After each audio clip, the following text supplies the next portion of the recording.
Welcome to That Guy Talks Movies. I am that guy talking movies again. And on this episode, I want to do a quick follow-up regarding the biopic, the Bob Marley One Love movie that I just saw. And I did a review on that on this channel. If you haven't seen that, go ahead and check out the link up here or somewhere or down in the comment section, the description, and check out that video and let me know what your thoughts are if you've seen the movie. I just want to do a quick follow-up on this. So let's just get right into it. It's not what this whole video is about. Again, I already did that video. This is going to be about biopics and some of the trailers I've seen, specifically the Back to Black Amy Winehouse biopic, which is set to be released, I believe, next year. So I just want to talk about a couple things, but quick follow-up on the Bob Marley thing. When I did that review, I realized, looking back on it and looking through a lot of the comments, a lot of the comments I was happy, I shouldn't say happy, but felt relieved to see that I wasn't kind of way out on this one, right? A lot of people agreed with what I had said about the film. And I think what needs to be clarified, because I think within my video, I made it seem, it was not a terrible movie. But at the end I said no good, right?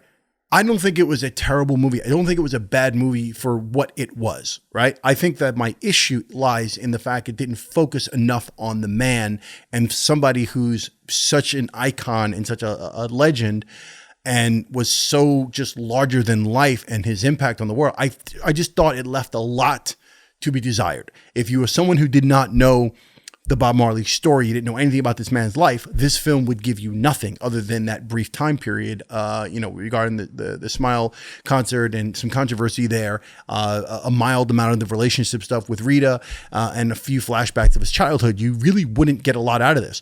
One of the things in particular that I didn't mention in the video was the fact that Bob Marley, he died of cancer, and it started with a melanoma type cancer, skin cancer with his foot and his toe.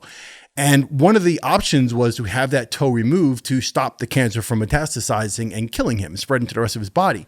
And he opted not to do that. Why?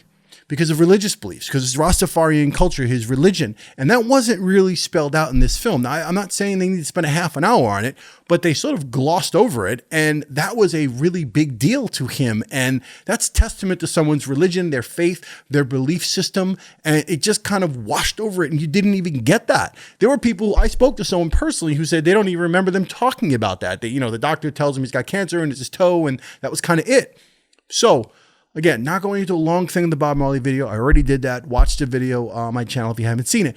But I just want to clarify a few things and say, look, this is not about this movie being bad and, oh my God, it's a horrible film. It more comes down to there was a lot that should have been focused on. And I know it's hard to do within a certain time frame, budget constraints. I understand that. But really true effective storytelling when it comes to somebody, especially of this size person, right? Someone with that much impact, someone that important to culture and that important to our world and to music and art, and beliefs. And you really need to put the time in. That's all this was. That's really what I want to say. You needed to put the time in. It wasn't put in for this film. And that was more the disappointment than anything. I'm done with the Bob Marley thing. Again, go ahead and check the video if you haven't seen it. All right, now let's get into some other things. Before I do that though, welcome to my channel. If you found yourself here somehow magically through whatever algorithm magic happened and you are here and you are not a subscriber and you want to hear people talk about films and all that wonderful stuff, hit that subscribe button. Truly appreciate that. And to the people who subscribe already, who have stuck with me, who leave comments and, and it's not just the comments that agree with me. I enjoy the comments that come and disagree with me. I think that's a really good thing. We got to have open discussion and dialogue. And I really welcome that. And I appreciate everyone who takes the time to actually watch and comment. So thank you for being here. Let's get into it. All right. So when I saw the Bob Marley movie, I saw some trailers. Let me get some trailers out of the way first. Quiet Place Day One, which is a prequel to the Quiet Place franchise. I've seen none of those movies.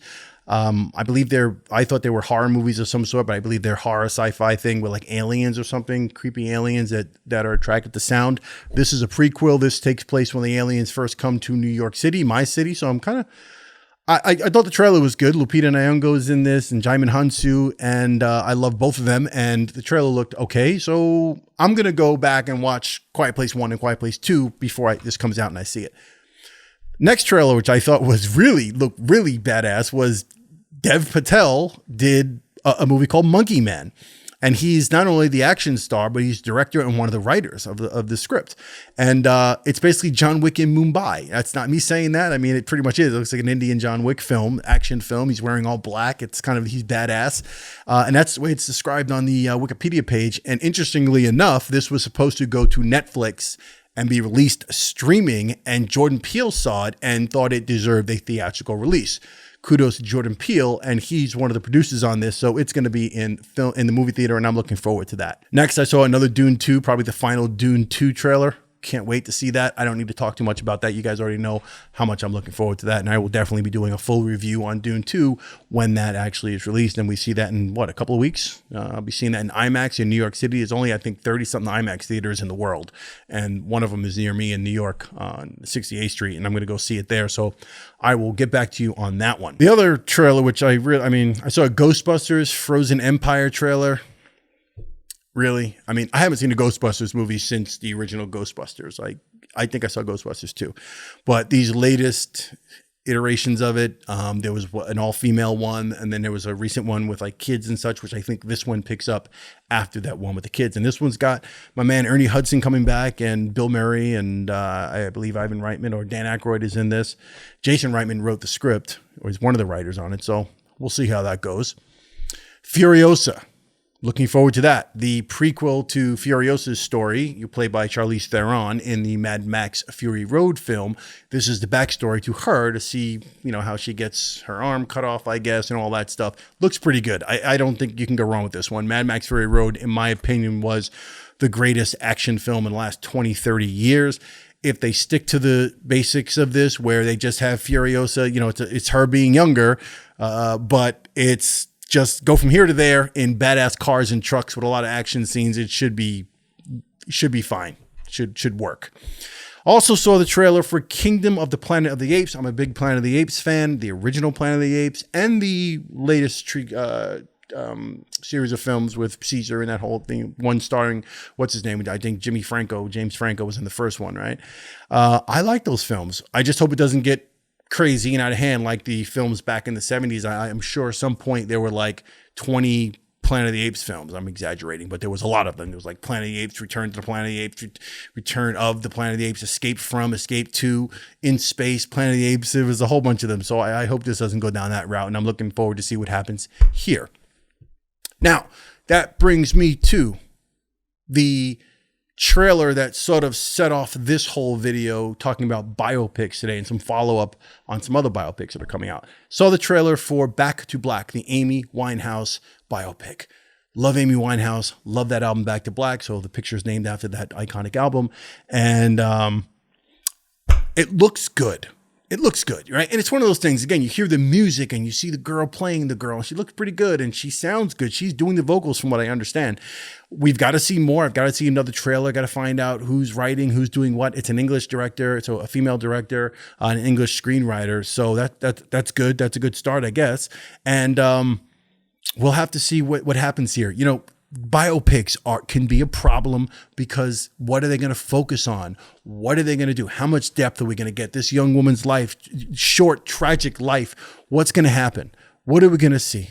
And it gives me I just get nervous when I see these things because I'm excited, but at the same point I feel like, oh man, I hope they don't screw this one up. And that brings me into, more on the Michael Jackson movie, Michael, which is set to be released, I believe, April 2025. So we've got a little more than a year and 2 months or so before we get to see that picture, directed by Anton Fuqua, put out by Lionsgate and GK Films. I saw a photo of Jafar Jackson looking like his uncle in a outfit. It was the Man in the Mirror outfit from that tour or whatever concert footage that was, and it was fantastic. I mean, it was a photo that was so the resemblance was so uncanny that the actual photo had to be authenticated. So Variety put out an authentication on it, as well as Lionsgate, the producers of this, the distributor of it. So I was like, wow, okay, that was impressive. Now, if you've seen my Michael Jackson videos and whatever, I'll put a link to that somewhere in the description as well. If you haven't seen those videos where I talk about Michael Jackson, I talk about this picture probably being bad and Jafar Jackson should not have been cast. I talk about B. Howard in another video. Go ahead and check the link. Like I said, watch those videos, but maybe I stand corrected. We'll see. He's going to have to do more than just look like his uncle and say hee and point and dance. to pull this off. And that's always been my take on this.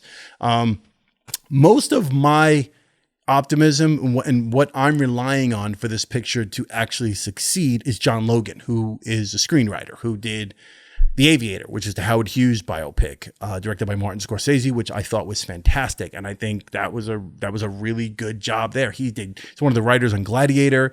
He wrote Rango, which was a Johnny Depp animated film, which I thought was really well done. He's got a really good knack for storytelling. He did very well with the biopic already with a very larger than life figure like, Howard Hughes. So I think most of my, if I have to be comforted by anything, it's by that so far the script for the Michael Jackson film should be good. Now, here's the problem. It's catch-22 when it comes to having family involved in production, right? Lending their hand in a film about a brother, a sister, a husband, lover, whatever it is, right?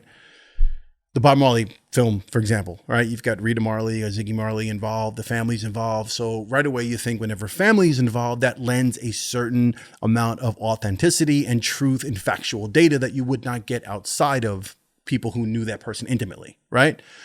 But it goes both ways because at the same time, with that authenticity, with that family being involved, you're also getting what they want you to see. You're getting the facade of what they decide to tell you. The narrative they want to push is what you're going to get, right? And sometimes that's going to leave you empty, or you're not going to get all the truth. You're not going to get all the details. And maybe we don't deserve to see the truth and the details, right? Like maybe we don't have to see everything. It's not our right to see it all. So don't mistake what I'm saying as somehow we're being cheated. I just feel that it's not always optimal to have the family involved in something because they may water things down or you may not see all you should see. And I think sometimes if you just using factual data without the family involved, you might get a more objective picture. It could go both ways. That's all I'm saying. We will see what happens with Michael. I'm looking forward to it more and more as the clock ticks.